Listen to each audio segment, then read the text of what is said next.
ये ब्रेन ही है जिससे आप सारा काम ले रहे हैं। मतलब ब्रेन सबसे ज़्यादा कहते हैं एजाय रईसा है, वाइटल ऑर्गन है इंसान के जिस्म का। ये वाइटल ऑर्गन इतना इंपॉर्टेंट है कि अगर इसके ऊपर कोई हिट हो तो सबसे ज़्यादा मौत के चांसेस बढ़ जाते हैं। दिल के बाद ये दिल के साथ साथ दिमाग इतना अहम है। और साथ ही साथ आप जो भी कुछ कर रहे हैं, जो भी फैसले ले रहे हैं, जो भी कामयाबी का तसव्वुर कर रहे हैं, वो सारे दिमाग की काम है, सारे दिमाग के आप कर रहे हैं। तो अपने ब्रेन, अपने दिमाग को डेवलप करने के लिए, उसको इम्प्रूव करने के लिए एक डाइट प्लान की ज़रूरत है, जिसके ऊपर अमल करना इंतहाई ज़रूरी है। करते नहीं है असल में। मसला ये है कि हम ये चीज़, वो अक्सर एक मैं जुमला लिखता भी हूँ, कोट भी करता हूँ कि हम सब जीतना तो चाहते हैं लेकिन सीखना नहीं चाहते। जो शख्स सीखने के ऊपर बिलीव नहीं रखता उसको जीतने की ख्वाहिश को छोड़ देना चाहिए। अगर हम जीतने के ऊपर फोकस कर रहे हैं तो उससे पहले हमें सीखने की बात करनी होगी।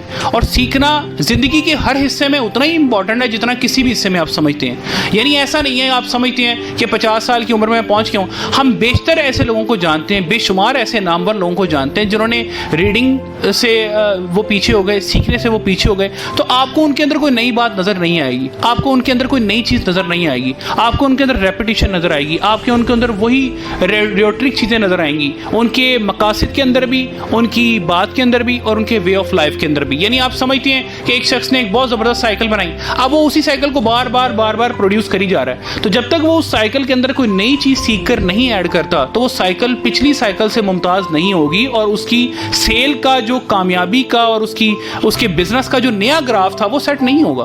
तो किसी भी ज़िंदगी के मकसद जो भी आपने सेट किया उसमें कामयाबी के लिए नया सीखना, मेंटल डाइट प्लान को मद्देनज़र रखना इंतहाई ज़रूरी है। इसके साथ ही सिक्स सेंस की बात की जा रही है कि आपको जो खुदा ने एक हवासे हमसा 5 सेंस इंसान के दिए होते हैं, उसके साथ साथ एक थर्ड आई, एक सिक्स सेंस भी होती है। सिक्स सेंस दरअसल आपके मुशाहिदों, आपका नॉलेज, आपका सारा एक्सपोजर, आपकी सारी लर्निंग्स और आपको एक स्पिरिचुअलिटी के तौर पर आपको एक सपोर्ट होती है जिसके ज़रिए आप अंदाज़े लगाते हैं, आप कुछ ना कुछ एज्यूम करने की कोशिश करते हैं, आप कोई ना कोई राय कायम करने की कोशिश करते हैं। तो जो कामयाब लोग हैं वो अपनी सिक्स सेंस, अपनी थर्ड आई से भी भरपूर काम लेते हैं। उसको कभी भी ऐसे नहीं सोचते कि यार मैं मतलब मेरे जो वाज़िया जो मेरे टेंजिबल जो मेरे हवास हैं उन्हीं से मैं सिर्फ कामयाबी हासिल कर सकता हूँ। ऐसा नहीं है। आपको अपनी तीसरी आंख को भी खुली रखना होता है, सिक्स सेंस को भी आपने एक्टिव रखना होता है। और सबसे एंड में जो राइटर बात करता है वो है आपको, जिसका मैंने पहले भी थोड़ा सा जिक्र किया कि आपको आपकी जो ज़िंदगी में मुख्तलिफ खौफ हैं उन पे आपको काबू पाना होता है। अगर हम अपनी ज़िंदगी में बहुत सारे खौफ के ज़ेर असर हैं तो फिर हम कभी भी कामयाबी हासिल नहीं कर सकते। मतलब कुछ लोगों को मौत का खौफ है जिसने आना ही सिर्फ एक दफ़ा है और उसने आना भी ज़रूर है, तो फिर खौफ की क्या ज़रूरत है। वो कहते हैं ना कि जब मर ही जाना है तो फिर वो एक बंदा कहता है नहीं मर जाना है, काम करने की क्या ज़रूरत है, और दूसरा कहता है कि जब मर ही जाना है तो फिर काम क्यों ना करके मरा जाए, कुछ ऐसा करके क्यों ना मरा जाए। मतलब आप ये देखिए कि ये खौफ ही तो है ना कि अगर मैं आपको कहूँ कि आपने ग्राउंड फ्लोर के ऊपर एक पगडंडी पे चलना है तो आप चल सकते हैं, एक ही स्टेप है बने हुए, आपने उस पर चलना है। लेकिन अगर वही 100th फ्लोर पर आपको कहा जाए तो वह एक खौफ है माइंड में कि आप वही जगह है, वैसी ही जगह है, लेकिन खौफ है गिरने का। तो लाइफ में जितने भी गिरने के खौफ हैं, जितने भी हर्डल्स के खौफ हैं, जितने भी लोगों के खौफ हैं, जितने भी आपको लगता है कि आपकी पर्सनैलिटी ने फियर्स पाले में हैं, उनसे बाहर आना सीखें। और जितने भी हमने मतलब होता है कुछ तो खौफ होते हैं, कुछ हमारे अपने बनाए हुए बहाने होते हैं। मतलब मुझे दुनिया कामयाब नहीं होने देती, मेरे पास वसाइल नहीं है, हमारे मुल्क में एनर्जी क्राइसिस है, एनर्जी क्राइसिस के बावजूद लोग पाकिस्तान में शिफ्ट बैक कर रहे हैं। कुछ तो है ना यहाँ पर।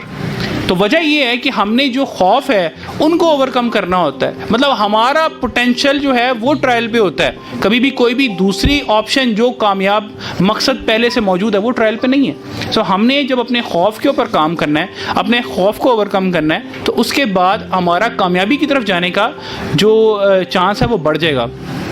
इसमें राइटर ये भी बात ऐड करता है कि हमने अपनी ज़िंदगी में बहुत सारे अगर और लेकिन पाले होते हैं। वो अगर की पूरी लिस्ट देता है इस किताब के अंदर कि अगर ऐसा हो तो ऐसा हो जाएगा, अगर ऐसा ना हुआ तो क्या होगा, मैं ये कर तो लूँ लेकिन ये चीज़ मेरे रास्ते में हायल है, मैं ये हासिल तो कर सकता हूँ लेकिन मेरे पास ये वसाइल मौजूद नहीं है। तो अगर और लेकिन ये दो ऐसे फैक्टर हैं जो आपको रोक रहे हैं। आपने अगर और लेकिन के मौजूद होने के साथ साथ इनका काउंटर भी सोचना होता है। तो फिर जब आप ये सोच लेते हैं तो आप अपने आप में एक कॉन्फिडेंट पर्सनैलिटी बन जाते हैं। और जब आप कॉन्फिडेंट पर्सनैलिटी होते हैं तो फिर अमल करना और अमल करके कामयाब होना ज़्यादा आसान है। मैं यहाँ पर आप सबके साथ आखिरी बात ये अर्ज़ करूँगा कि याद रखिए ये किताब पिछले 100 साल के करीब अरसे से मौजूद है। मतलब 1937 से लेकर अब तक लगभग 100 साल के करीब 80-90 साल के करीब इसको अरसा हो गया। लेकिन कामयाबी उन्हीं लोगों का मुकद्दर बनी जिन्होंने इन सक्सेस प्रिंसिपल्स पर अमल किया।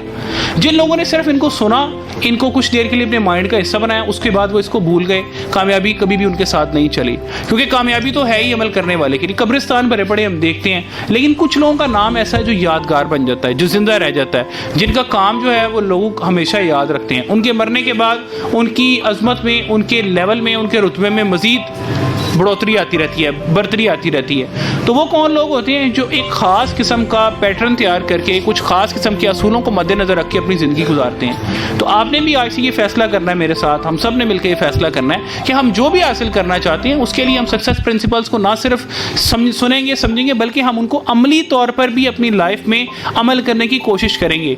मैं सारी मनसूबाबंदी कर लेता, लेकिन अगर मैं अपने घर से निकलने का आज फ़ैसला ना करता तो आज हम इस तरह ना मिल बैठते। तो ये अमल जो करने की बात है उसके ऊपर हम सब लोगों की थोड़ी सी जो है ना वो लैक ऑफ कंसंट्रेशन है, जिसकी वजह से हम ये समझते हैं कि ये अगर शामिल हो जाए हमारी लाइफ में तो हम ज़्यादा अच्छे तरीके से कामयाब हो सकते हैं।